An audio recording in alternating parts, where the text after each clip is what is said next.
মায়ের মুখটা আমার সাবেকি ভালো লাগে বরাবর। একদম সাদামাটা সাবেকি ট্র্যাডিশনাল মুখ।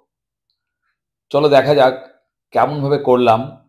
আর তোমরা কমেন্ট করে জানাবে কেমন লাগলো এবছরের আমার প্রথম মায়ের মুখটা। পুজোর ঢাকের কাঠি আস্তে আস্তে যেন কানের মধ্যে আসছে। চারিদিকে একটা আস্তে আস্তে হালকা পুজোর আমেজ। কিছু রিল, কিছু ভিডিও, কুমোরটুলির দু একটা শব্দ পাওয়া যাচ্ছে। তার মধ্যে আমার ওয়ার্কশপ। সেই ওয়ার্কশপের থিম থাকছে এবার দুর্গাপুজোর।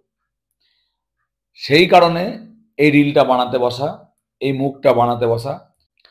মা দুর্গার মুখ আঁকার সময় মনের মধ্যে একটা প্রশান্তি বিরাজ করে।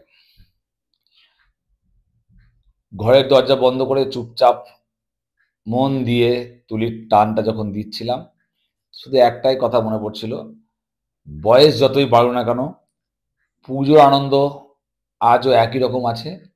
পুজোর জন্য দিন গোনা, মায়ের বোধনের জন্য দিন গোনা সেই ছোটবেলার মতনই রয়ে গেছে মনের মধ্যে। তোমরা সকলে কমেন্ট করে জানাবে কেমন হয়েছে মায়ের মুখটা এবছর।